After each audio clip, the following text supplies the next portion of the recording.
Okay. Yeah, should be good. Alright. I'm just doing a quick little sound check. Sounds good.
Okay.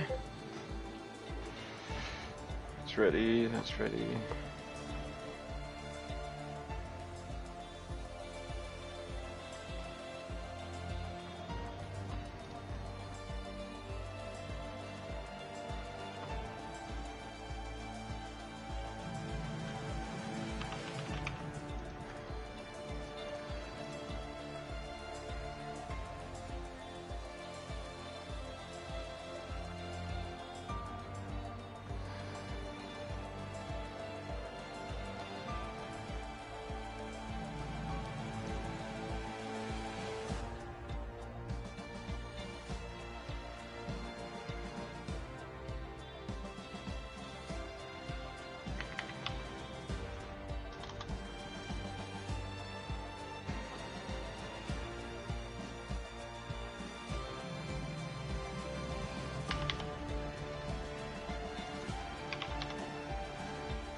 Okay.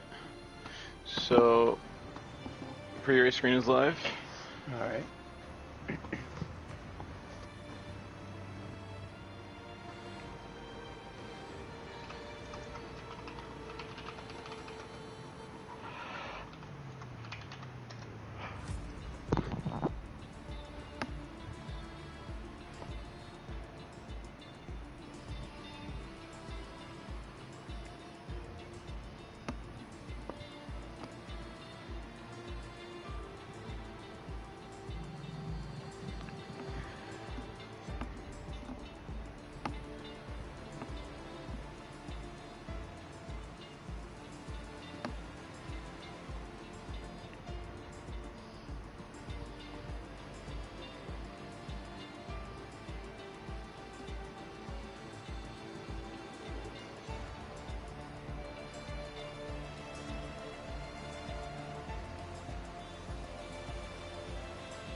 Yep. We're loading in. Shut the door.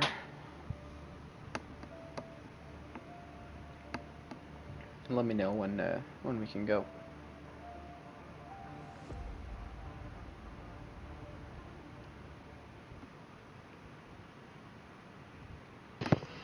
Five. Alright, 4, 3, 2, 1. Wait 5 seconds after I say go. Okay. Go.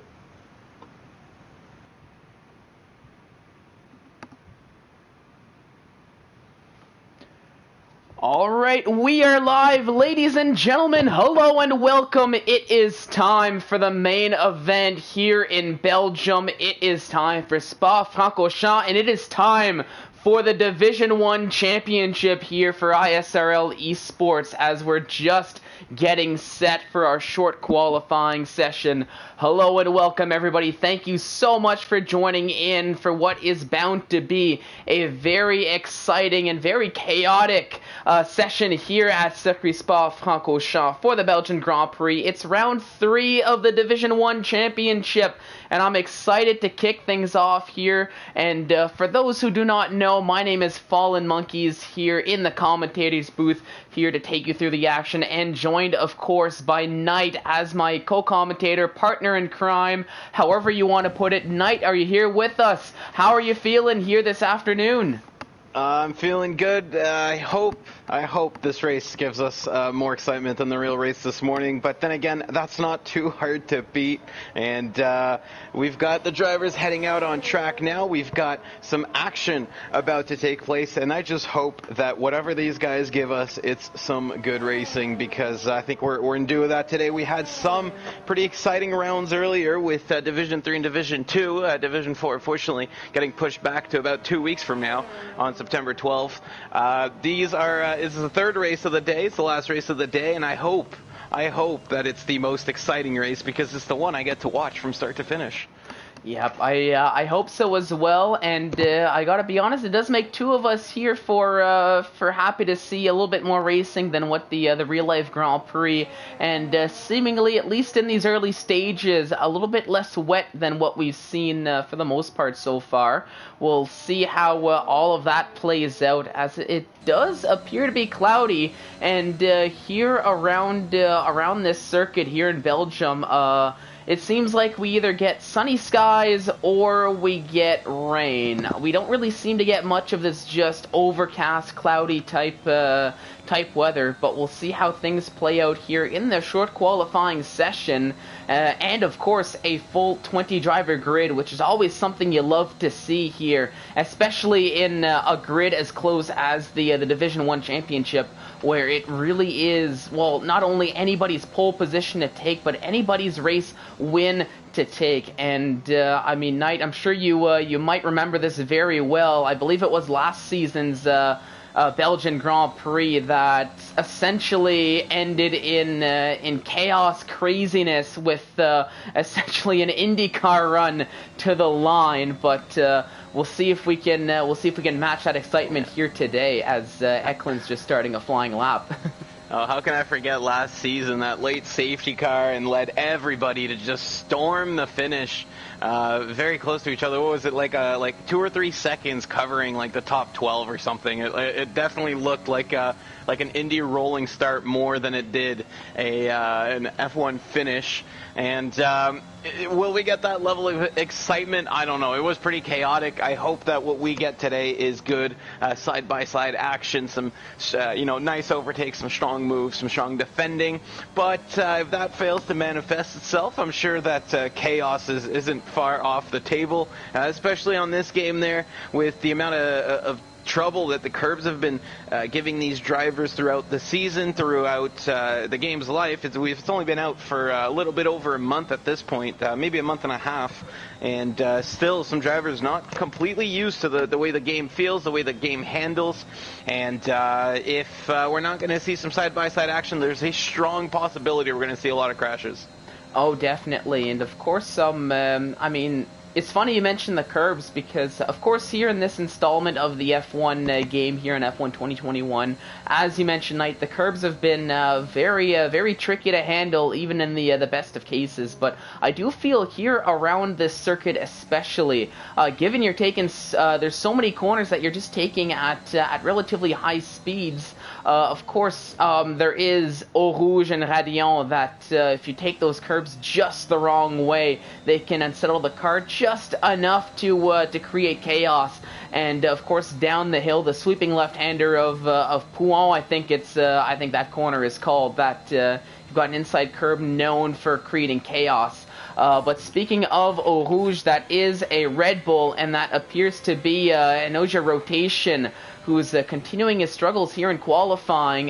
No time set for the Red Bull runner, as I think he becomes the first of what very well could be many victims of that very high-speed Eau Rouge complex here that this circuit here in Spa is probably most known for.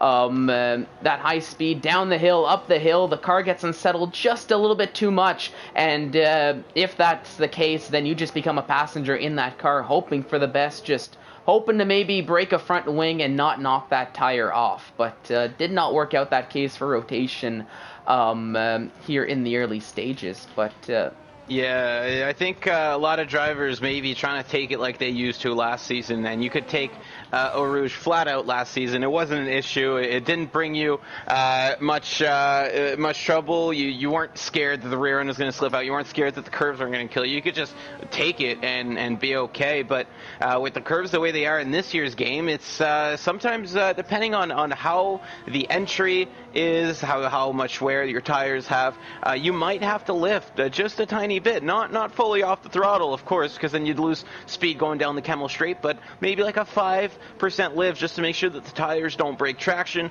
I think a lot of these drivers maybe not 100% coming to grips with that, and you can take it flat out if you just get it perfectly, but obviously that's no guarantee when you're not completely used to the game and the way the cars handle. So expect Eau Rouge to keep giving drivers a lot of trouble, not only through this race, but in 2 weeks for Division 4, and of course any time that you're going to race on here in any league this season or on this game.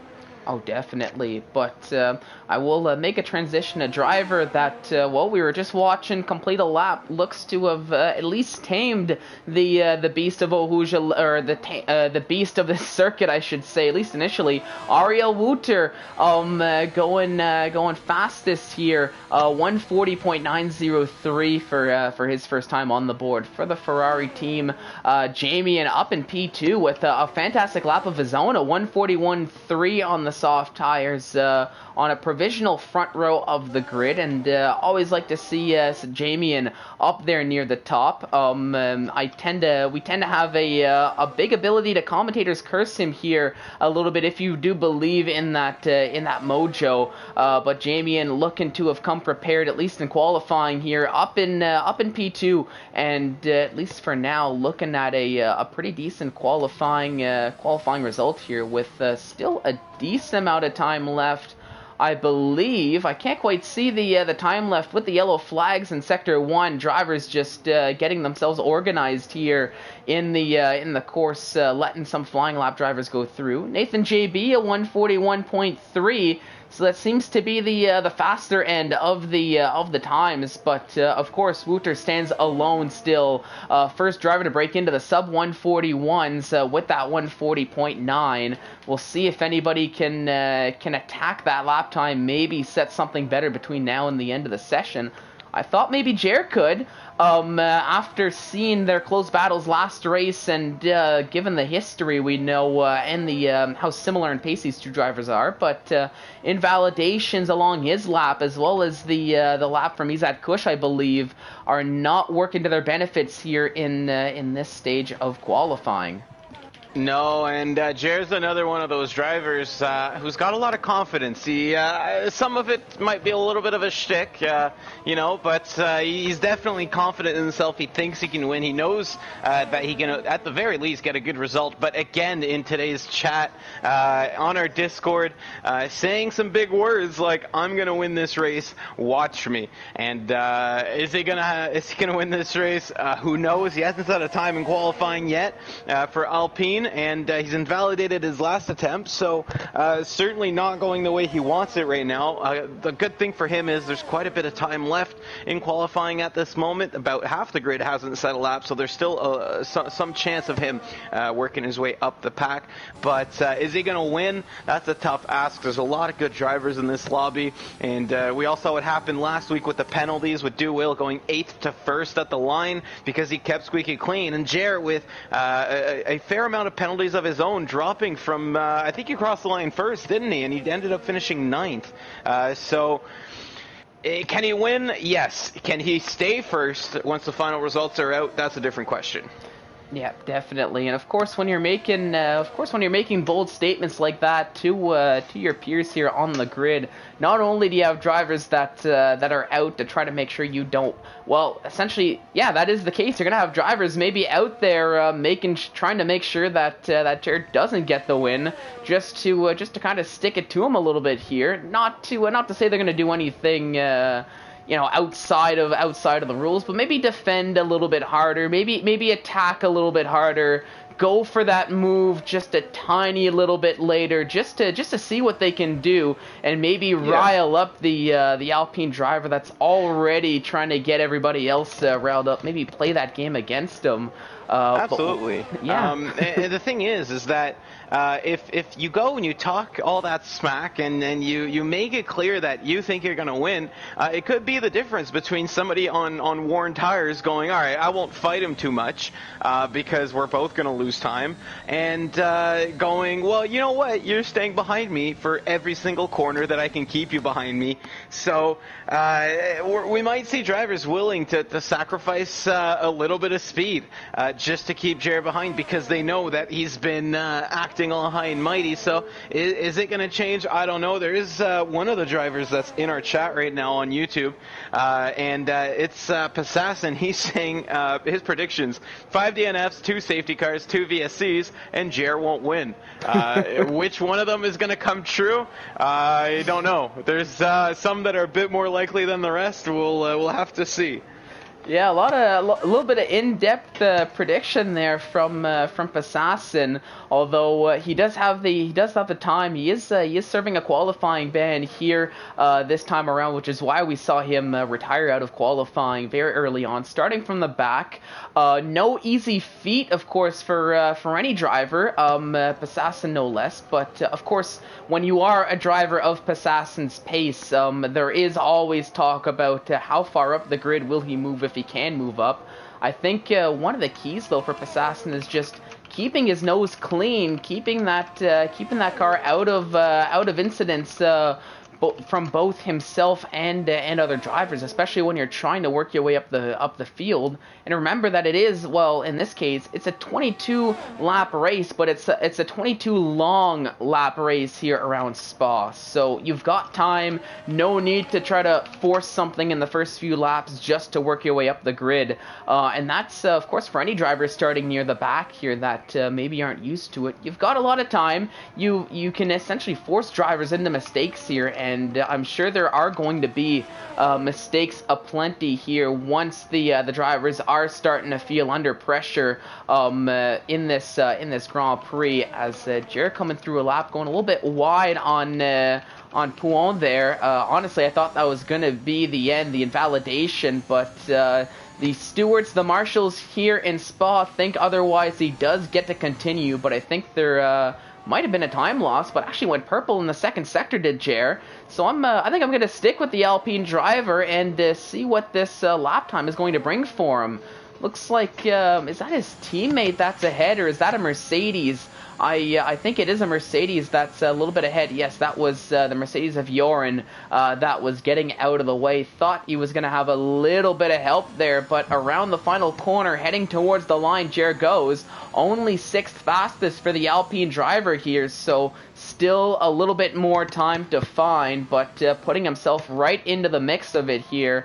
Looks like when I'm looking at the grid here, other than Wouter and Jamian actually took that provisional pole position right back from Wouter with that 140.7. I completely missed that, but once again, Jamian is here to race and qualifying. I might have to start calling him Mr. Saturday here with these qualifying showings. He's been pulling out of that car here early on. Yeah, I don't know if we're just racing on tracks he loves. We did talk about, actually more than once in the past couple of races, how sometimes he's nowhere near the pace and sometimes he's at the top of the tables. And he certainly showed us the latter of those two statements last week. I think he's proven us that he's more than just a one-time thing this week, as he gets beat by Izzet right there. But still, only a 10th off pole position. That's not bad for the Haas driver. Yeah, not bad at all. And given like I said, given the consistency issues from Jamian that we've seen in the past, I'll be honest, if I said I wasn't a little bit surprised seeing him consistently up there, but it looks like, at least as far as qualifying is concerned, and generally, once again, as long as they can keep out of trouble, it feels like as if maybe this installment of the F1 game here in 2021 seems to really suit his driving style as far as league racing is concerned. The question is, can he keep up that consistency from I'll call it the qualifying Saturday into the race Sunday, or into the race session, which of course is a completely different ball game. And it tends to be when we start seeing, at least as far as Jamian is concerned, some of the mistakes start to break out. But I guess we'll have to see how he can handle that here in Spa, as he does set himself up pretty well with a provisional P2 in these timing tables, with qualifying starting to tick to a close with just about 2 minutes to go. We're coming to a close. These last laps are going to be set now. Vexter, the only driver to still be racing, who hasn't set a lap yet. Hopefully he gets something on the board now. We do have some supporters in the chat, as they did last week. The Eklund supporters out in force. I do hope that they have a slightly better time in today's race than they did last week. Of course, Eklund suffering from an early spin last week, which did him absolutely no favors. But this week, maybe these supporters that tend to come out every week supporting the Swedish driver might get something that they're going to love to see. Now, we've got some REL love in the chat as well. A couple REL drivers here today. Carmenalis, Feral Fury, Mark, and I guess commentators REL too, because I'm in the team as well. Wouter's there, of course, but we don't talk about him. And Eklund supporters, there's two of them actually. I didn't see the other one.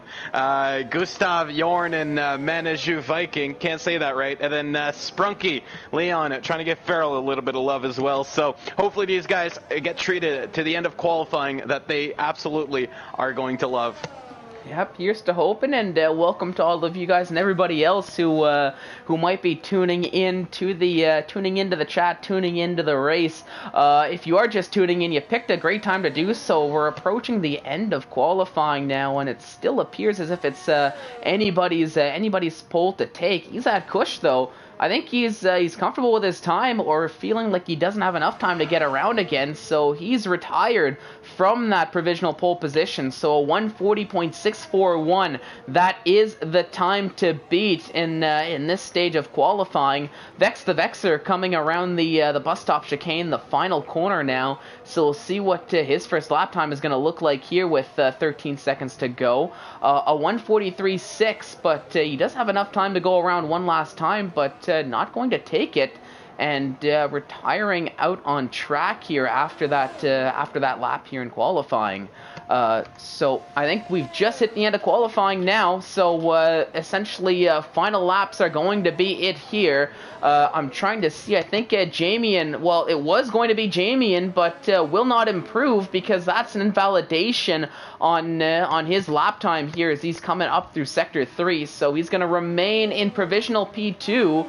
I think the big question is, will we see Wouter possibly set a better lap time here than his 140.8? Didn't quite get to see the sector time here. Me neither, but he's coming up to traffic right now. There's a lot of cars in Sector 2, so if they don't get out of the way, we could... Oh, he invalidates there through Pouan, and that's going to be the end of Wouter's lap. Josh is done as well. Ryan Malta in the Haas, he's a 10th up on his time. He's coming towards the bus stop chicane. He might get a couple of improvements right now. He's a 1,000th outside of the 140s. And he's going to go P3 there. Great time from the other Haas driver. We've got 2 Haas's in the top 5. Yep, and right behind him, Joran Crossing, putting himself up into a top 5. As I'm going down the grid... Jer has matched his Sector 1 time, and he's a 10th and a half up on his Sector 2 time. But he's got Mark ahead of him. Maybe a cheeky little toe there. Didn't affect him too much. Is he going to put that car in pole position? Let's see, as looks like he maneuvers the traffic pretty well, both Wagner and Mark getting out of the way, but we'll see. It's all going to come down to possibly this here, heading towards the line. Oof. No, he stays consistent here with that P6, but unfortunately not good enough to put that car up on pole. So for Izad Kush, that time he had set previously was good enough, but I do think, once again, talking point, Jamian in the Haas, starting on the front row of the grid right alongside Izad Kush with that 140.7. And of course his teammate, for good measure, Ryan Malta, on the second row of the grid right behind him, who's going to be starting alongside of Wouter in the Ferrari here with Jorn rounding out the top 5. Look at the gap there. Top 10 separated by half a second, almost on the dot. And then even if you go down further, you have to go right up until P15. So Fionn, who's making a comeback here, so don't let that time fool you. It's his first race back in ISRL for a while because he didn't get the game right away, and now he's just gotten back into league racing. He's the first man who's more than a second outside of the pole sitter. That just shows how close the grid is, that a guy who's had basically 2 months off can still be good enough and close enough to our pole sitter to have this tight of a qualifying. I am super excited for this race. Oh, that makes 2 of us, and oh my goodness, if things weren't as hectic as they were already, look at this as we've loaded in. We're seeing some rain here for the start of the race. Yep, we didn't put real world weather. This is dynamic. We've had a lot of rain on, I think, Division 2 had some rain. I don't know about Division 3, but it's back again in Division 1. But don't worry, we're not going to abort the start. We're not going to do safety car laps. These guys are going to race no matter what.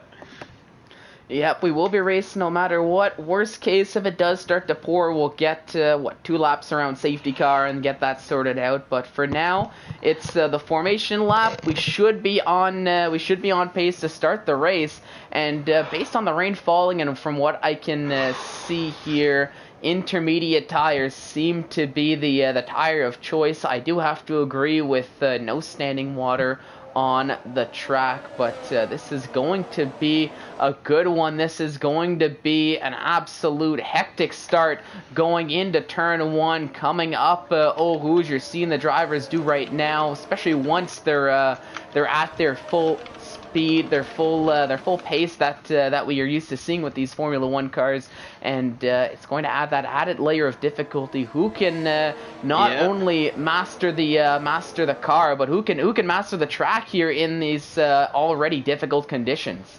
Yeah, and Vito in our comment section here brings up a great point. Half a second separating the top 10. We've brought that up, but this is a 7-kilometer track. This is like if after going through Austria twice, the top 10 was still qualified 0.5 apart. It's like if they did 2 laps of Austria for quali and they're still that close. There's a lot of corners. There's a lot of places that you can make mistakes on a 7-kilometer long circuit, and still these guys are so close. It's all going to be about whether or not you're on the right strategy at the right time. I don't know if this rain is leaving. I don't know if it's going to stay. I don't know if it's going to get worse. And to be honest, I'm not sure these drivers know either. So expect some bold strategy calls. Expect a lot of incidents. The Eau Rouge in the wet is incredibly hard, and expect at the very least a quite unpredictable result. I don't know if any of the guys in the top 5 are going to finish in the top 5 in these conditions. I'm sure they hope,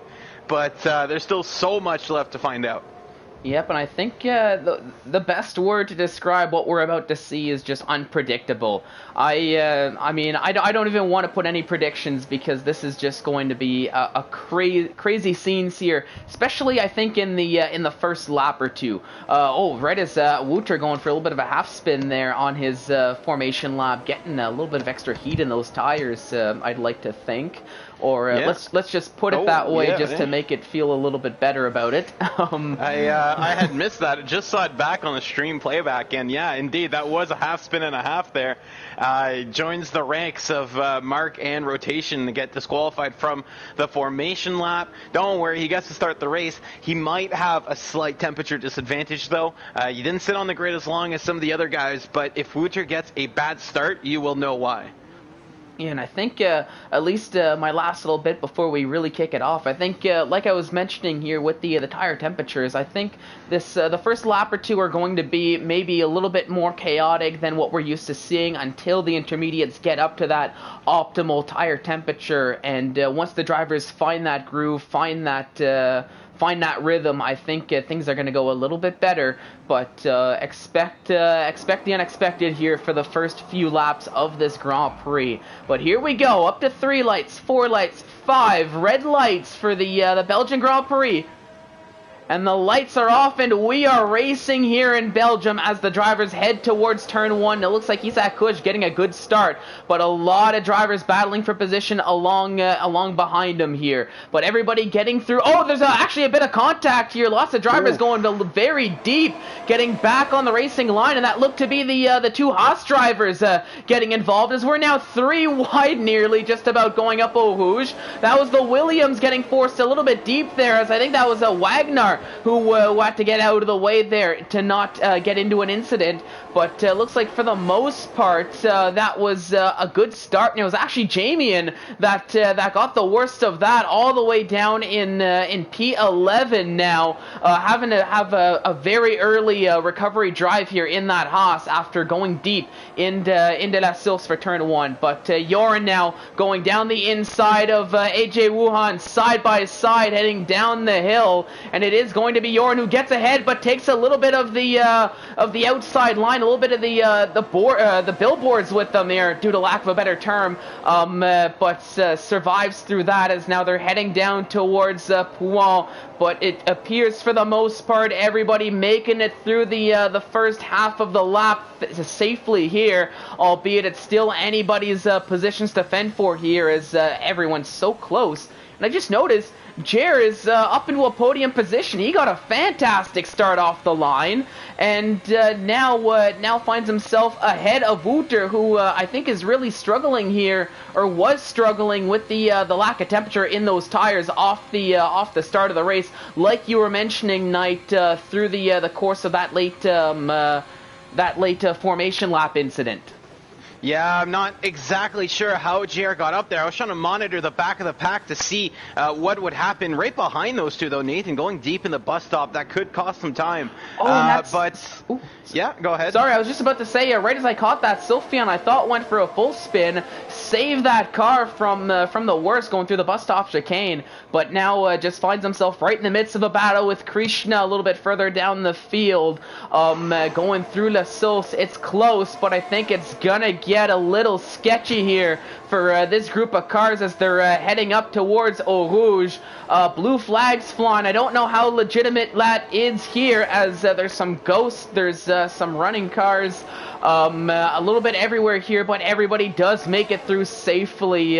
Thank goodness for that. As it looks like Feral Fury now going to go for a move on Sophion. There's a little bit of contact. Oh, and that's Feral, I think, going for a little bit of spin. Takes Mark with them. Eklund involved as well. Is that going to bring out a possible safety car?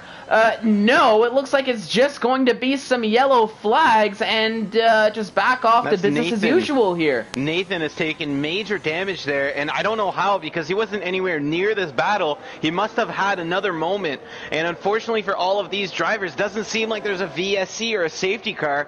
We did see Feral and Sophion battling into that corner.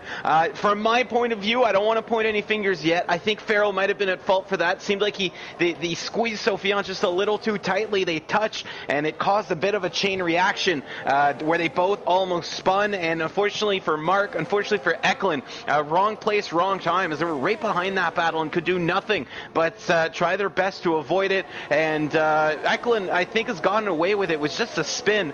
Mark, I think, took some front wing damage out of that. And either way, Nathan JB there coming off worse somehow with no front wing on that Alpine. Now, Mark is, I think Mark's doing okay there. He's all over the rear rotation.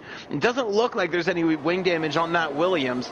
So maybe Mark's going to be able to fight back and survive this, but we predicted chaos. We're seeing chaos early. Now, I don't know if you have your sights on a battle here, but I did want to talk about the start very slightly. We saw there on the start, Jamie 1S going a little bit deep, having to come back on track, and I think that caused a slight half spin, caused a lot of checkups down the grid, and that's why it looked like there was chaos on the start, and that's why also he lost so many positions. Yep, and I mean, while you were looking at the start, I was watching Passassin as he was putting a lot of pressure on Jamie, but nearly fearing the worst for him as he went off a little bit going up Eau Rouge.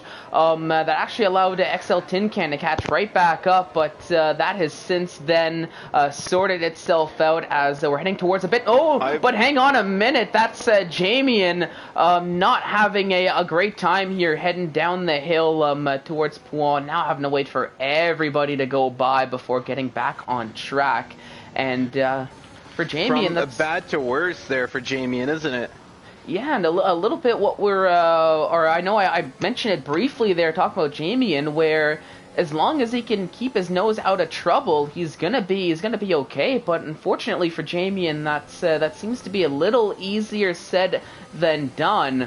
But I think it looks like Nathan JB might be having a little bit of a worse time, as I think he had a moment through Eau Rouge and Radion. Those cold tires coming out of the pit stop, not doing him any favors. He has gotten the car going again, so I hope it was just a spin, no damage. We'll see if he pits again. Now, I do have it on the alternate angle. Jer and Woots are getting very close to each other there. I think you might have just flicked past their battle, and they've been close, within 2-3 tenths of each other the entire lap. Will we see fireworks between them?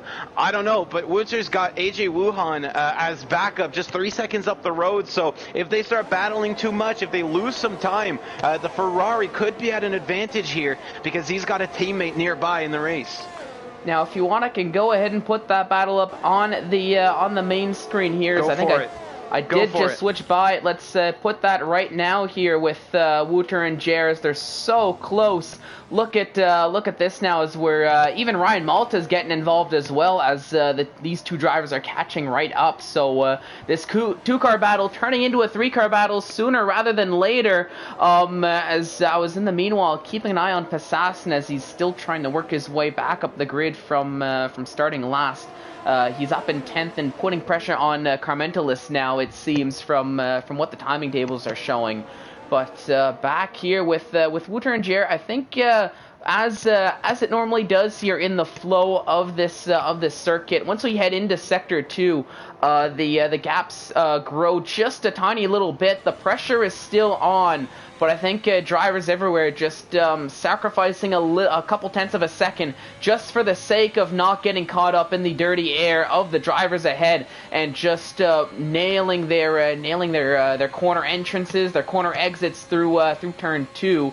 or not through Sector 2, I should say, but of course heading back up towards Blanchemont bus stop chicane, we'll see the gaps close right back up, and once again, we might see Wouter try to go for something here, as we've got some yellow flags. And yeah, somebody's had a moment there in Sector 1 in Eau Rouge. I think that was Vexter. Yeah. One of the Aston Martins losing it through through the Radion complex there. I think it was going up the hill. Now, another good battle we've got on track right now. Carmenelis is doing an amazing job defending against Passassin, who finally gets past him, sending one down the inside of La Source. And that's going to promote Passassin up after that quali band. He's already running well into the top 10. And as they go up Rouge, it doesn't look like Carmenelis is going to be able to fight back yet. But if he can just hang on and get some slipstream, he's going to be doing good. Now, don't know if you noticed, but it stopped raining. So we're going to dries very soon, and this track is drying up very quickly. So expect some pit stops from much of the grid. Now the question is, do you pit this lap or do you pit next lap? Because it doesn't look like it's quite dry enough yet, but we're also not getting any spray. So as soon as DRS is enabled, the entire grid should have pit by then. So could see a big shakeup in the order now.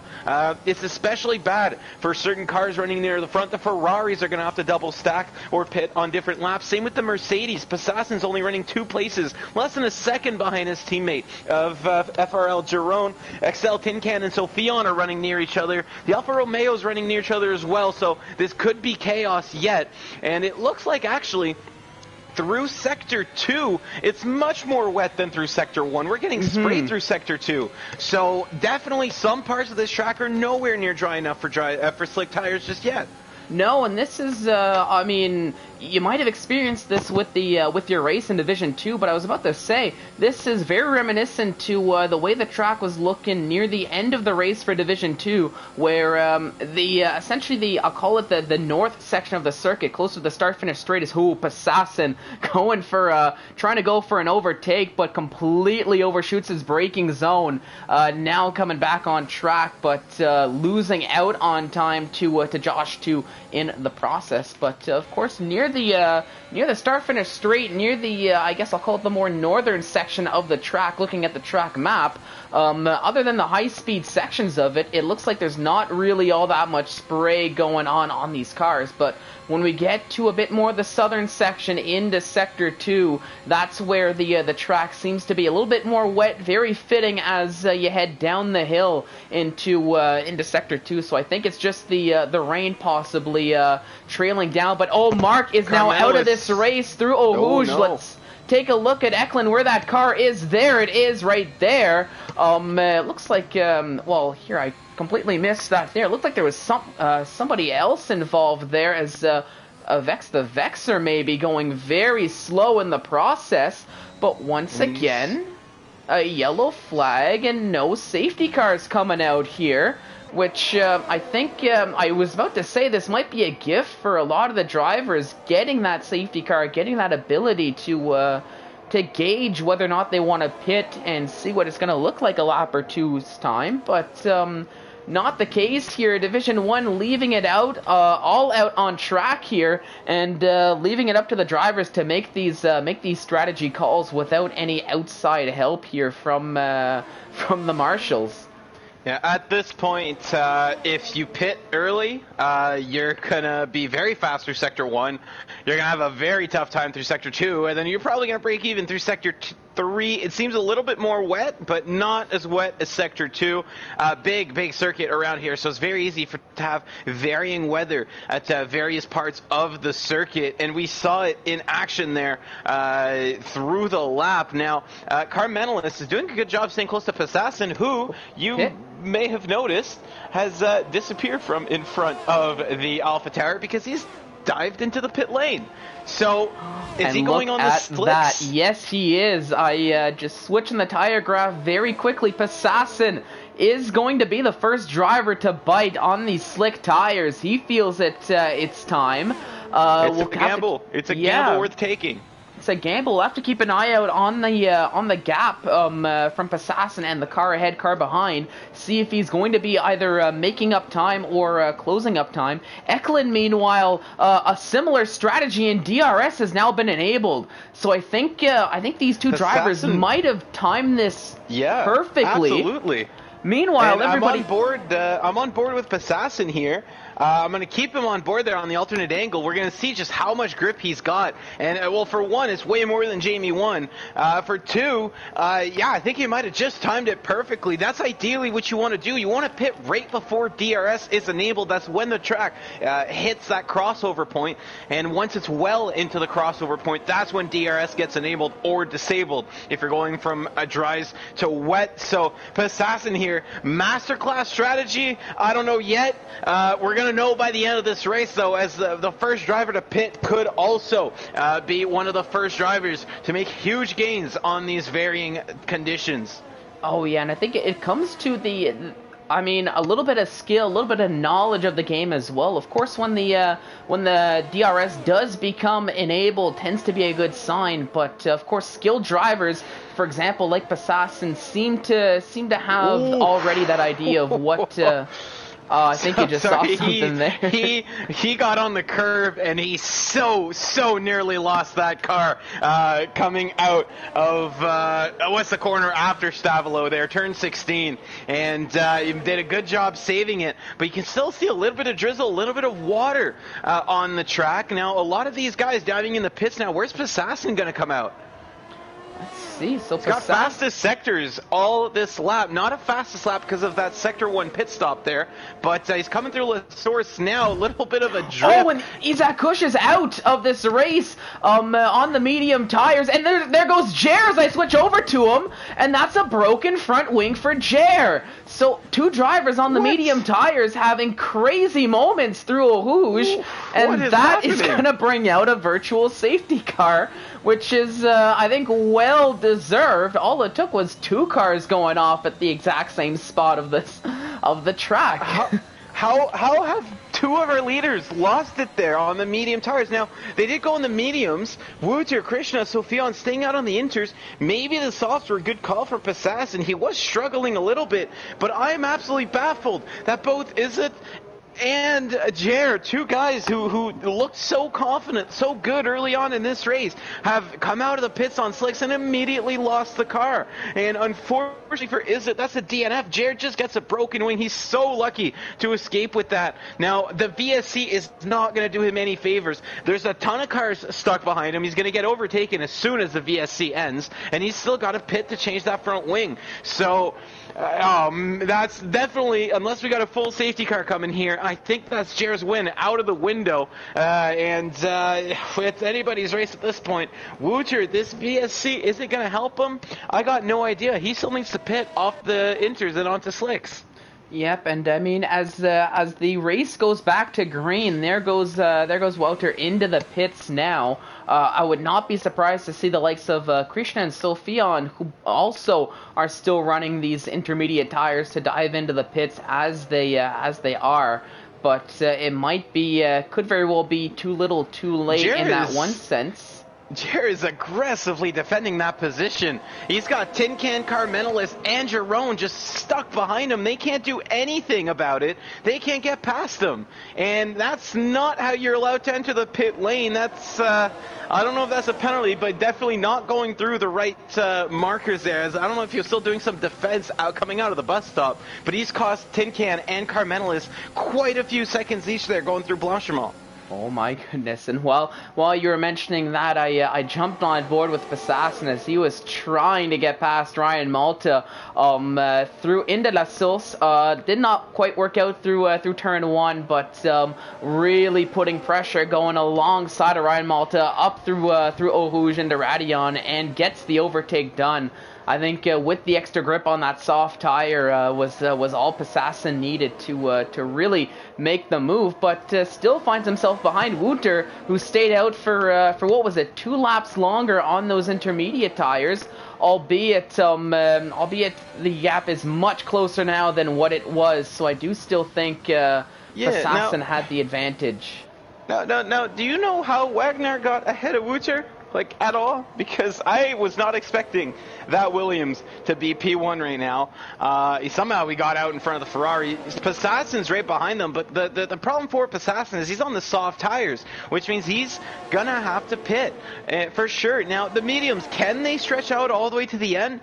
There's a possibility. You're supposed to pit around lap 7 to lap 9 if you're going to be on the soft medium strategy. Now, Passassin pit on lap 7, I think, to get off those inters. It might have been lap 6. Everybody else pit later to get on the mediums. I think they're good to go to the end. Passassin's going to have to pit again, which means he needs to get ahead and he needs to get a gap set, or else he is completely out of contention here.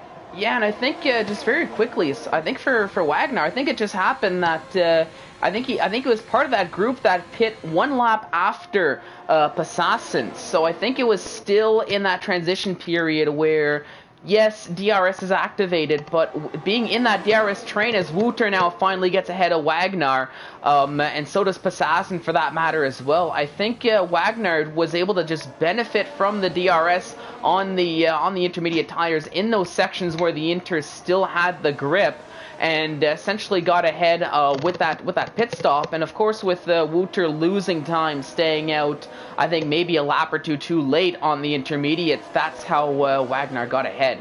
But the order has been reshuffled since then, and now Wouter finds himself back in the lead of the race with Passassin putting pressure behind, and now Ryan Malta now getting ahead of Wagner. So I think now that we're back all in the slicks, definitely in slick tire running, that track is looking extremely dry now compared to what it was just 2-3 laps ago. I think Wagner may be starting to lose out on pure pace, but still finds himself in a great spot in P4 with a decent gap to AJ Wuhan, who's behind him running in P5. Yeah, now track drying up like that, these guys going on the mediums, I think had the track dried up a few laps earlier, a few laps later, we could have seen some quite the interesting pit strategy. As of right now, though, if those mediums last, everybody's good to go to the end except for Passassin.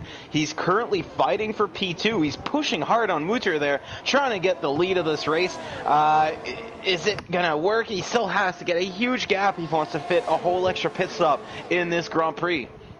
Yeah, of course. I think for Passassin, with the pressure, I think with those soft tires, his strategy really is just take the lead as soon as possible. Just push as much as you can. Just wear the bejesus out of those soft tires to then limit the damage when he does need to take a pit stop. But I think he could also, in theory, if he can get one of these sets of softs to go long enough, maybe pit for another set of softs.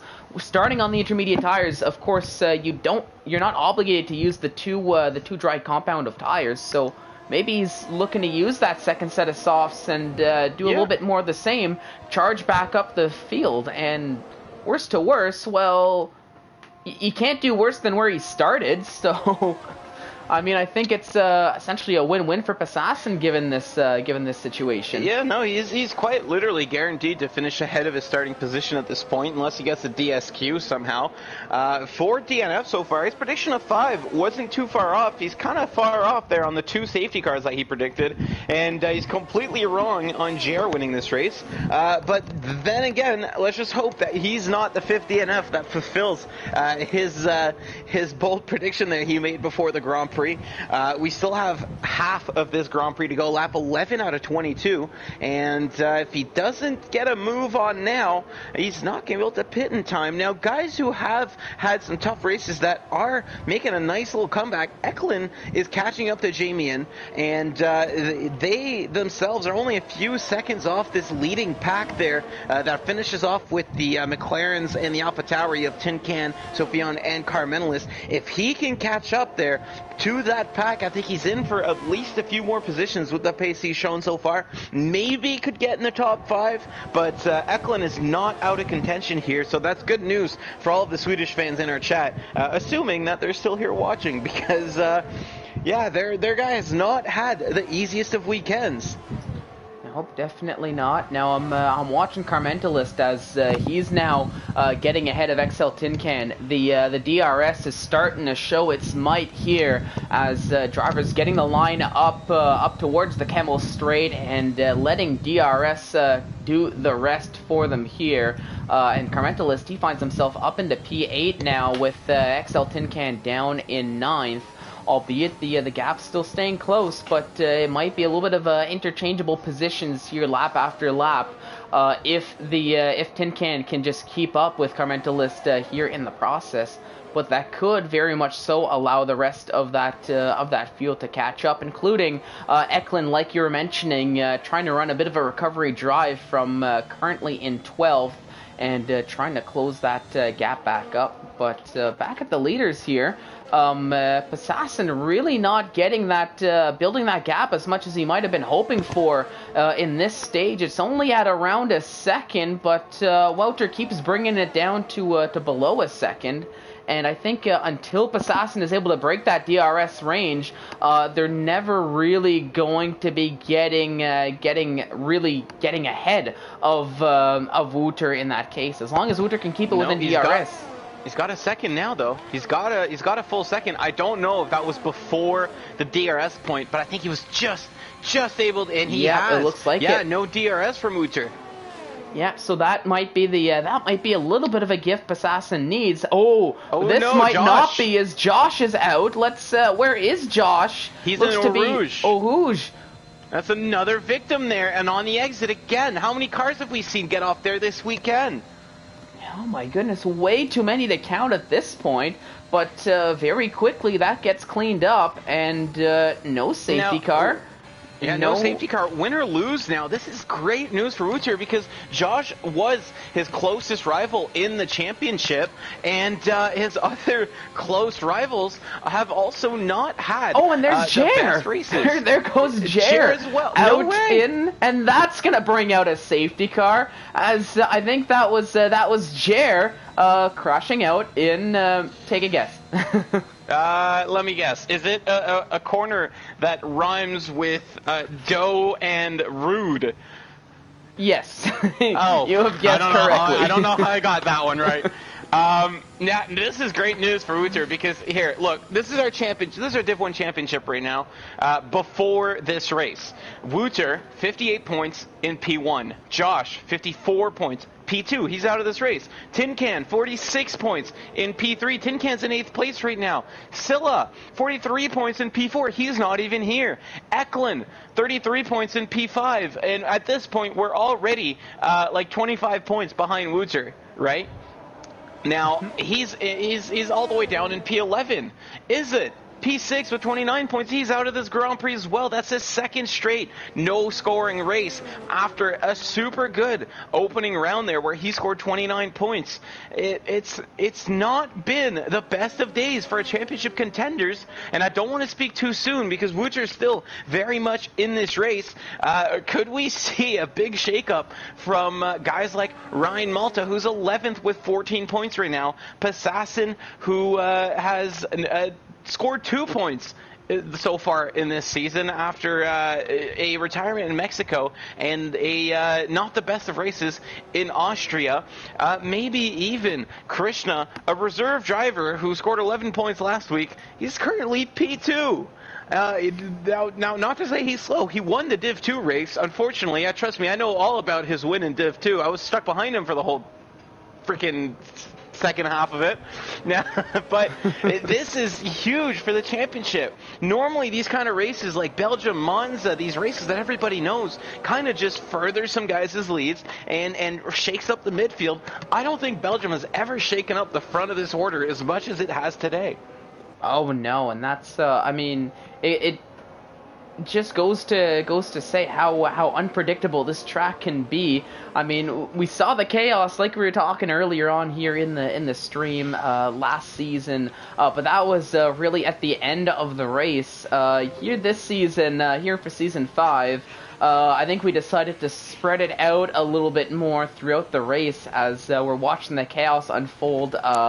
But none more so than what we saw about a lap ago with both Josh 2 and Jer crashing out here through Eau Rouge and bringing out this first safety car. So now, yeah, we're under safety car here. Normally this is when we'd review the start, but we might do that still. I did want to point out this comment, which I absolutely love, from J to them Fing D, which I assume I'm mispronouncing, but let's go with it. He goes, Jer, brag like Tarzan, drive like Jane. And with Jer out of the race, I don't know if he's got any answer for that, but he's certainly not going to be answering it today, as, yeah. And he's retracted his own message. It's too late. I've screenshotted it and quoted it on stream, buddy. So this, yeah. Nice little comment there. Thank you to everybody. I guess while we're under safety car, thank you to everybody who's watching the stream. Thank you to our partners and our sponsors. Of course, Advanced Sim Racing, IMB Racewear, for supporting us so far this season there. IMB has been a long-time partner of ours. And, of course, we cannot forget Jackson Protection Agency and the IFEA. So it wouldn't be possible without the help of the drivers, the partners, and, of course, the viewers. So thank you if you are watching. Thank you if you've supported us. If you haven't already, make sure to like and subscribe. You don't miss any racing that way. We've got races every Sunday, 4 of them usually, only 3 today, but we've got a lot of racing, a lot of action, and if you love F1, you're going to love this. So again, thanks to the sponsors, guys, and let's see. I'll let you fill it in there for a minute or two while I try to get this replay thing figured out, and we'll try to get a replay at the start before the safety car comes in. Yeah, of course, but just in the meantime, just things to note here as we're under safety car. You'll see Ryan Malta and Krishna first and second right now, but they both opted to stay out. They're sticking to their strategy of running those medium tires to the end of the race. The safety car allowed Passassin to essentially take another pit stop, put on that fresh set of soft tires, but Wouter also followed along with that fresh set of soft tires, evening out that playing field battle. Everybody else as well pitting for a fresh set of softs, other than the top 2, as I mentioned, along with Sophion in 5th and Jamian, who now, through all of what we saw previously in the race, finds himself back up in P7 right now. And just let me know once you've got that start up, so we can take a look at that. Yeah, so just give me one more second there, as I actually gotta go ahead and find it on our stream, because these races, believe it or not, take a little bit of time. Yeah. And so there's a lot of video to sort through. I'm going to take a look if we have time, because I'm seeing Ryan Malta leaving a little bit of gap to the safety car, which, nope, his lights are still on. Okay, never mind. All right, well, if the lights are on, then we are all ready to go then, because we've got the start here, and I'm just going to go ahead and show you guys what's happening, so you can see a good getaway from most cars, a great getaway from Jamian, who tries to go to the outside into turn 1, and just unfortunately force a little bit wide, and then it's the contact with, I think, Wouter that causes a big checkup there. If we pause the video, you'll see right here a big contact there. You can see the Haas on your left side on the curbs, and it causes a big checkup, forces him wide, and you can see a Red Bull half spinning. I think that was Wagner, and off they go into Eau Rouge, 3 wide into it. Who's going to bail out of it? It's going to be Jerome, and then who was that? AJ Wuhan and Nathan JB. Nobody giving up through Eau Rouge. It was super exciting start. Well, we'll just let it play one more time there for everybody who wants to watch. And it was a lot of chaos. We didn't get the best camera angles for it, unfortunately. I had the same angles on my stream, but big check up there. It definitely caused the back half of the pack not to get a great chance up the hill, down the Kemmel Straight. And has it shaken up the race? I don't think so, because we've had safety cars crashes and everything here. But it's certainly not a start we can ignore, because these guys keeping clean in these treacherous conditions, you gotta love to see. Now let's switch back here to the main race, and hopefully we're gonna get some green flag action coming up here. Yep, hoping for the green flag as well to give us some green flag racing for the final 6 laps of this race. And I mean, only fitting here in Spa of all places that a 50% race essentially turns into a 5-lap sprint to the finish. Would it really be a Belgian Grand Prix if it wasn't the case here? Given how much we seem to love these late safety cars. Hopefully we don't have another one coming out here, as I'd love to see this battle go for 6 full laps and see what everybody can do here. And there we go. We do get the indication. The safety car lights have turned off, and we will be going back to green flag racing here to start lap 17 with the whole grid on the lead lap, one behind another. So this is still anybody's race to take. This is still anybody's victory, anybody's podium. And I've had the tires up for so long. Okay, so I'm looking at the penalties here. The likes of Ryan Malta in rotation lead the way with 6 seconds. Bassassin, Wagner, Jamie, Eklund, and Joran have 3 seconds. Everybody else running a clean slate for now. We'll see if that's going to change between now and the end of the race, and how that's going to affect the order here. Of course, Bassassin, the biggest mover upwards with 17 positions gained. But here we go to start. Go back to green flag racing. Ryan Malta leading the way, getting a decent run off the line here. Krishna now feeling some pressure from Bassassin, who thought about going for a move down the inside of the silks, but going to think a little bit better of it. Maybe try and force something down Eau Rouge. You're seeing Krishna maybe struggling a little bit for grip on those slightly more worn medium tires. Riding on board with Bassassin as he's gonna go for it. I thought he was. Now he will down the Camel straight. It looks like Wouter is going to be following right alongside, but that's Wagner, I think, who had a bit of a moment going through Eau Rouge. But hang on. Oh no, and there goes Krishna going for a spin there, riding the curb on that on that corner. I can speak for a fact that curb is a danger curb here with the best of setups. But for Krishna, unfortunately, not the restart he was hoping for, as he finds himself down in P14.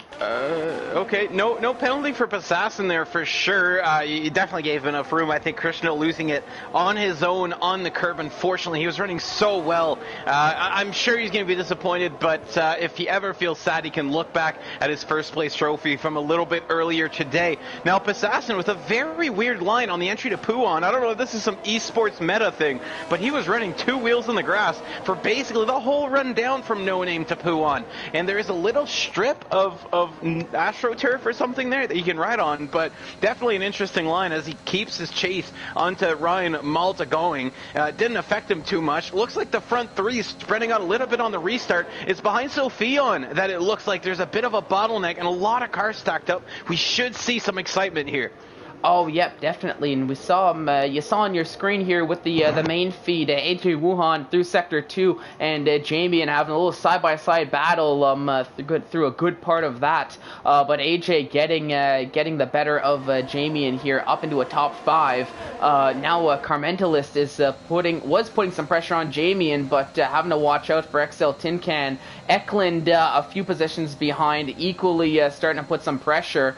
No DRS, I don't think, here in this stage of the restart, but I do want to switch over back to Bassassin as he's chasing down Ryan Malta to try to retake the lead of this race, and Wouter starting to fall back a little bit. Here we go though, around the outside of the downhill right-hander leading into the no-name corner. Down the inside there goes Bassassin. Is he gonna take that esports line once again? Doesn't quite look like it this time around, but he got the move done. Ryan Malta down in second, and now Wouter is really trying to go for a move, nearly making contact with Ryan Malta there. They were essentially front wing to rear diffuser. Ryan Malta, though, with a bit of a mistake. Wouter trying to stick his nose around the outside here, as I think AJ Wuhan had a bit of a moment, clipping a curb, going for a spin.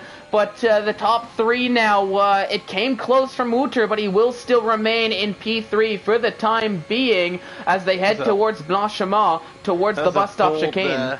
Very bold attempt there from Uter to try to stick it around the outside of Stavilo. It's not a corner that you can get many overtaking opportunities, but when your opponent in front of you makes a mistake like that, it's the perfect chance to go for it. He's slower than you. He usually leaves a bit of a gap to avoid penalties, and Uter doing a great job at least trying it. He doesn't make any mistakes. He stays close, most importantly, and he's going to get another chance probably right now as they're heading up the hill.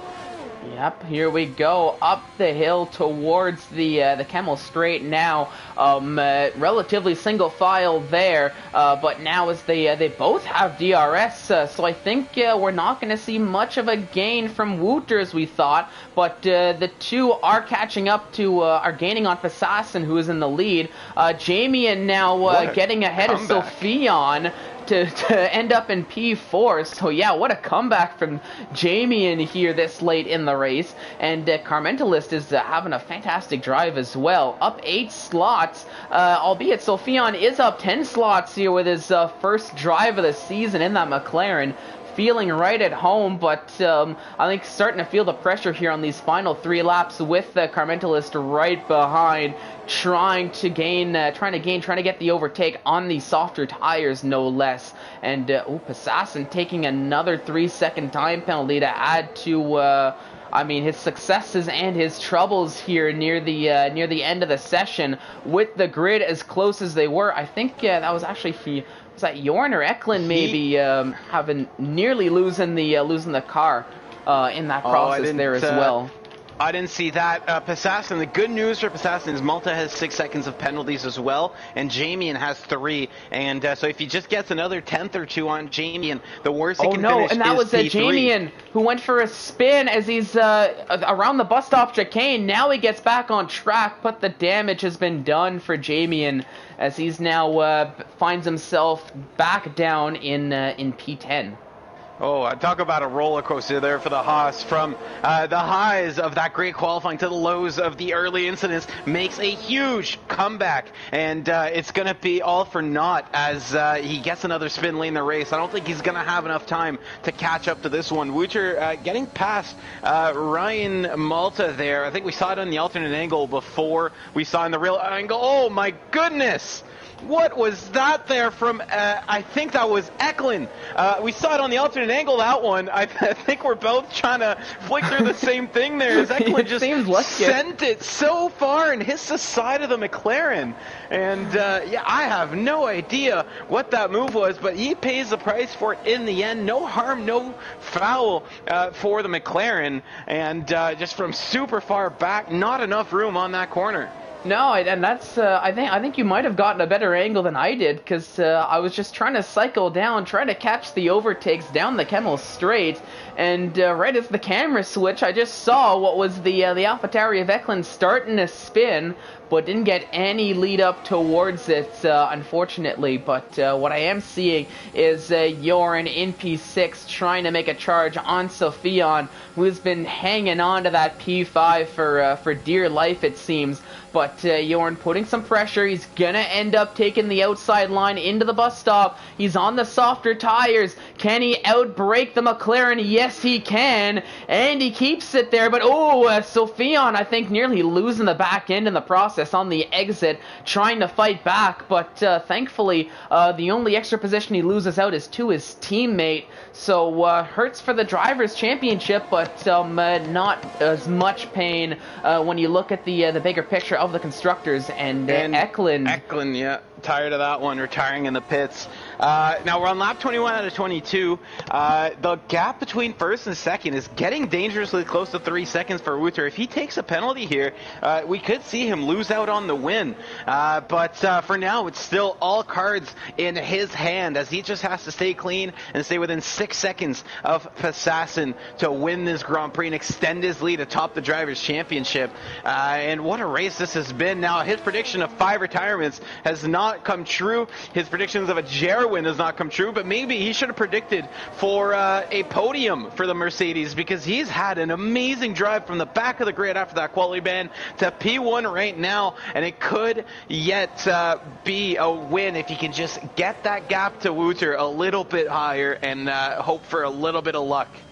Definitely, and as I'm watching Feral Fury putting a lot of pressure, thinking about going after Sophion here as we approach the final lap. I do think it does have to be it does have to be said, regardless of where Assassin ends up here by the end of it, you still gotta hand it to the driver for putting on a race for the ages here, starting from all the way back in P20 after that qualifying ban, and at least as far as on track is concerned, working his way back up to take the lead here, and now finds himself with a 3-second gap to Wouter, so it'll only take one penalty here from Wouter on the final lap, which of course is a big ask, but anything can happen here, especially around this circuit, as we are starting the final lap of the Grand Prix.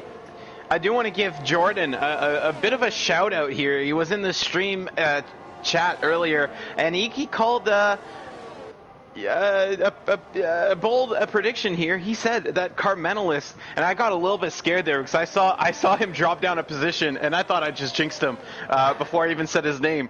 But he predicted Carmentalist to be in a podium position. He very much is right now. He's right behind Jerome, and Jerome has a penalty. So does Ryan Malta ahead of both of them. He is net P3 if you account for penalties right now. After starting I think he started 14th. That AlphaTauri. He's having a great race. My goodness, yeah, no kidding. So fantastic race. He just has to keep it together here for what is essentially about a third of a lap to go, as now AJ getting ahead of rotation having one last little moment. There we go, gets back on track. P11, he's still going to be in the points, as long as he limps it back home there, but having some trouble getting started with the tires, maybe just a little bit overcooked. Yeah, but Assassin's coming through the bus stop here, and that gap is not going to be enough, is it? Nope. 4.4 as he crosses the line to win, but it's going to be Wouter. There you go, Ryan Malta crossing the line in style, but it is going to be Carmentalist who gets the final podium position. Just keeping it in there. For P3, XL Tin Can in 4th, a 10th of a second ahead of Joran, who just missed out on that P4, but still a solid finish in P5 for Joran in the Mercedes. But as we're waiting for the final few drivers across the line, there goes rotation, taking some celebratory donuts after finishing that race in P11. I think happy not to be the last of the running cars. So you know what? That's progress for rotation with the new wheel, the new setup, seemingly the new everything for the Red Bull driver there. He was much closer to the pace today. The safety car certainly helped him out, but he wasn't. He didn't finish a lap down. He finished ahead of some cars, and he got some good points. So definitely some progress from rotation on the wheel. I cannot wait to see him back to his true self, because he's an exciting driver to watch when he's absolutely on pace. Oh, definitely. So I'm excited to see that when it does happen. But at least for now, it's progress being made, which is what you love to see. But as I'm looking at the podium celebrations, I do gotta hand it to the podium drivers. It was fantastic here to watch. Crazy scenes here, no less, around Spa. But, can you really expect anything other than crazy scenes here at this circuit? In my commentating and racing experience, this is honestly par for the course. Oh, no, this is a great racetrack, and it always puts on good races here. We've got our podium there, Wouter, Assassin, Carmentalist. I don't think many people saw that one coming at the start of this race. Well, maybe the Ferrari. I think everybody saw Wouter up there, but the other two, out of nowhere. What amazing races from P20 and P14 to P2, P3. And I don't think we can forget XL Tin Can there from P16 to P4 in the McLaren. He's not on the podium. He's not going to get the glory that maybe he deserves, but an amazing drive from so many drivers here today. Yeah, a fantastic drive, and I would not have been able to predict this podium at all, and not just that, but two drivers outside of the top 10 to start, and bordering just being outside of the top 15, making it to the podium. That's just unheard of in league racing, especially in a top division like this one here. 3 of the top 5 started outside of the top 14. If we're going to cherry pick it a little bit, just to get Carmenalist in, very nearly, 3 of the top 5, 3 of the top 4 starting outside of the top 15 almost. That is absolutely incredible. Now let's try to get these guys quickly in for an interview, because yeah, I do want to hear their thoughts on the race. I'm sure Wouter is going to say the usual, if he does join, of, well, it was easy, and I didn't have to worry about a thing. But we're gonna see what he says there. As 2 REL drivers on the podium, I'm happy because I love REL, of course, and I'm sure they're going to be happy because they had a couple of fans in the chat today. So definitely some celebrations going on in the Relentless server right now for sure. But great racing from everybody there. And once again, while we're inviting the drivers, I do want to thank our sponsors. You can check out their social media and their websites in the description below. There's links to all of their pages. And thank you to Advanced Sim Racing, our new sponsor for the season. We have some exciting news to announce about them, some stuff that they're giving us for the end of the season coming out very, very soon. And cannot wait to tell you guys all about that. If you don't know Advanced Sim Racing, they build some custom sim racing chassis out of Montreal, and which is in Canada, if you didn't know. But you should, because there's a track there. And if you don't know that, then you're not paying attention. And yeah, absolutely awesome to have them on board here and have them be our partner. IMB Racewear.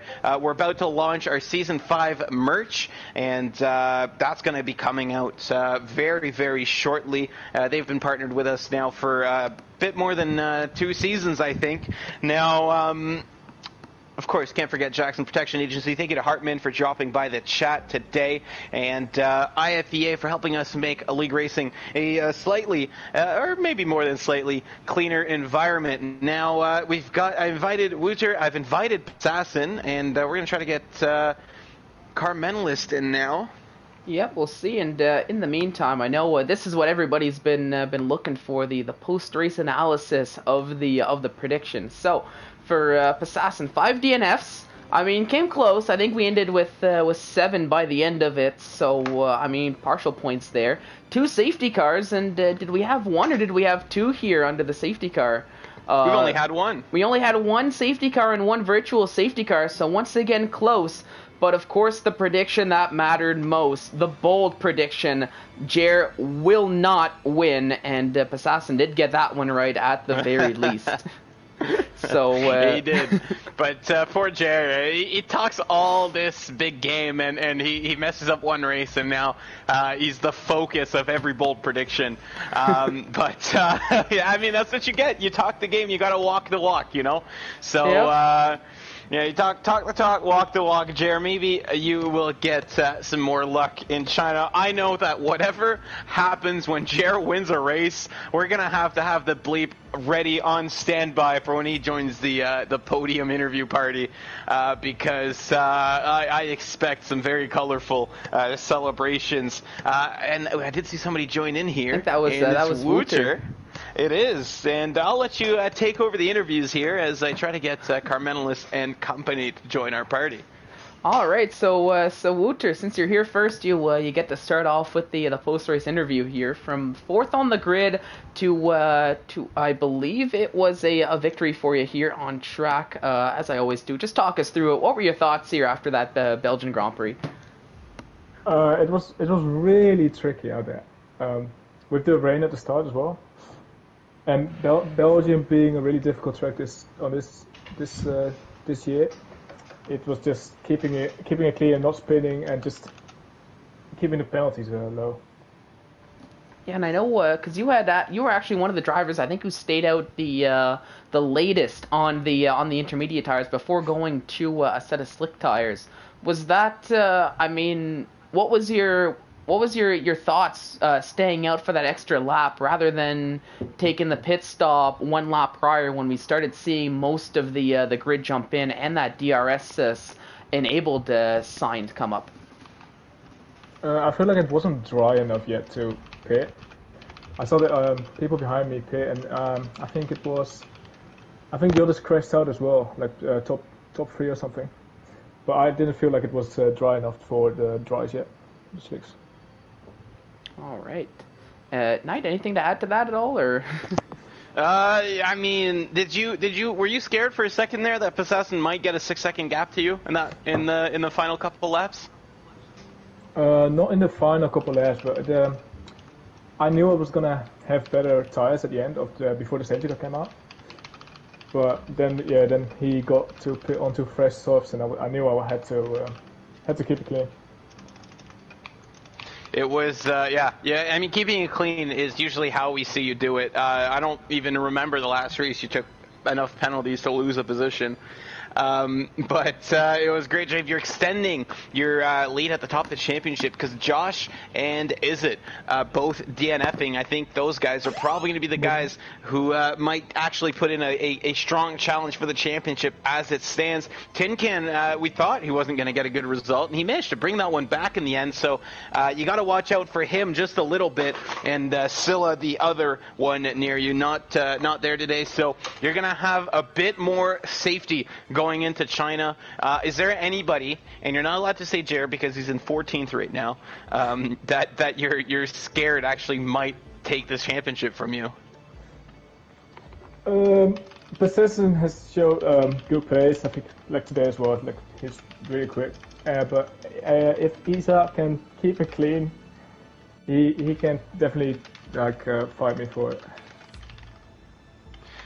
Well, it's seems like a straightforward enough prediction. Have we gotten another Percy? We've got both of the other drivers in here now, don't we? Yeah, that we do. So I think since we started from P1, I think it's only natural we move on to P2. So I think that means Possession, you're up next as I put your Mercedes on the screen. So I'll be honest, maybe not the ideal starting position with the qualifying ban, but definitely making the most of it all the way back up to the front here on track. Unfortunately, a penalty made you lose out on the full points, but still a great drive. Talk us through it. What were your thoughts here after that Belgian Grand Prix? Yeah, it was a hectic one. They should have canceled it because there was no visibility at the start with the rain. Should have red flagged it, man, until the rain stopped, but... You know, just making a gag about the real life race. Sorry, Mark. We should have. I think we should have just red flagged the whole thing and not raced it, and you could have finished like P18. You got to run 2 laps at least. Hey, now. That's not. Half points. Half points, guys. Half points. All right, half points. Yeah, no. I wish there was a race today, but unlucky with that weird weather in real life. But yeah, now in the game, it's been too long since I've been in here. Bad luck and stuff. Maybe could have been in here sooner, but happy I'm in here now. But you know, I did my best to get where I was, and I don't know about the whole penalty situation, what might go on with that, but I guess we'll see. Maybe anything can happen after the race. I don't know. Well, it's going to be up to you to report or appeal anything that you got that you think might get you the edge and get you the win there. Well, yeah, I should have probably looked at the stats before I did that. Before I said that. but yeah, who knows? I did a little bit of wet practice. Oh, sorry. Yeah, it's okay. It's going to be in the steward's hands, and you got 2 of them in the party here. So I'm not saying bribe us, but you know, once we stop being live, you know. Hey. You got us right here, man. Just slide it over. I mean, this league is against corruption. Oh, yeah.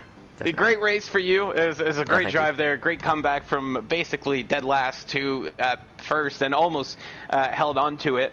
But the man I think nobody expected to see on the podium is Carmentalist, who even I didn't even know you were near one until like the last lap and a half. You doubting my talents by any chance? I am completely shocked myself if I'm honest. Me and Tin Can were in a party together for that entire race, and that was, I think I was just constantly laughing for like the last half of that race. It was just so ridiculous. Yeah, it's I honestly, it seemed so unlikely. Somebody called it early on in our stream chat. I think it was Jordan and Jav. Yeah. I think they both said it, and I don't know how it came true. I don't know what Cody's engineer they bribed to make this drive happen, but I think they slipped a little extra 20 for Tin Can to have a good drive too, because you guys just tore through the field, made the most of basically every strategy option that you had, and stayed clean the entire race. It was penalties in the end that got you that podium. Is there anything that you learned today that you can carry on for the next races that might result in you coming in this room a little bit more often? That's a good question. I think, well, for a starters, qualifying, definitely. P14 wasn't the maximum I could have got today, but the last lap I threw it away a bit, just invalidating it as a lead mistake, so that could have got me a bit further up. But beyond that, honestly, I think the people that beat me today beat me fair and square on pace. Like, Assassin was utterly insane, just the way he carved through the field, and then Wouter is Wouter. Wouter just clean at the front of the field, as he always is. So I think it's going to be difficult, I think, on pure speed alone to try and get on the podium as often as I want, maybe. But I've come into this season knowing that if I keep it penalty-free and if I just keep it clean, the results will come. So I'm just going to keep following that strategy. It's paid off so far, so I'm just going to keep doing that. Yep, I can confirm it's a great strategy to go by. Well...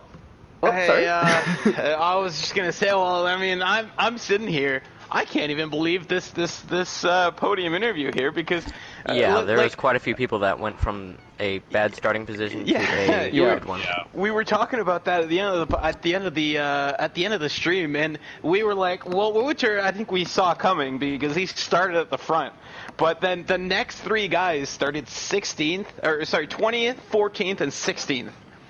And it was, I think, like 4 positions before we had someone else from the top 5, and that was Jamie, because I think Jerome started 6. So I don't know what happened to the front of that grid. I don't know if there's oil somewhere, or just some bad luck voodoo juju doll, but it certainly paid off for the guys further back in the pack there, because you guys just absolutely tore through the field.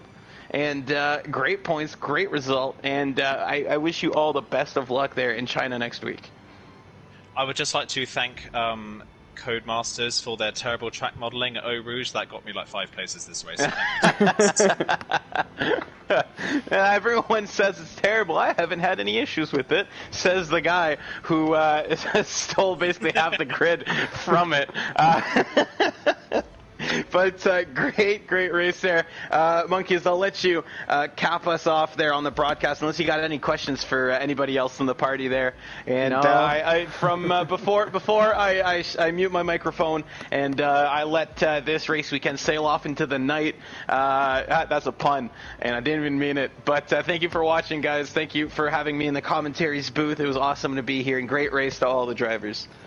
Yep, Knight staying a great race to all the drivers. I don't have any questions myself, but I will say tune back in 2 weeks' time, and you'll get my thoughts on Eau Rouge once Div 4 gets their chance to tackle the Belgian Grand Prix. But of course, that's been delayed because of the actual Grand Prix. But next week we're back to business as usual. Hopefully, when we take to Shanghai, it's going to be the Chinese Grand Prix. That is going to be a fantastic race.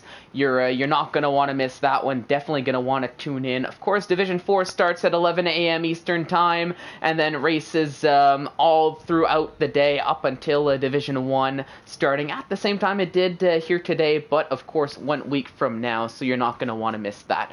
But until then, on behalf of Knight, myself, and everybody here at ISRL Esports, I do want to say thank you so much for watching, and have yourselves a fantastic evening.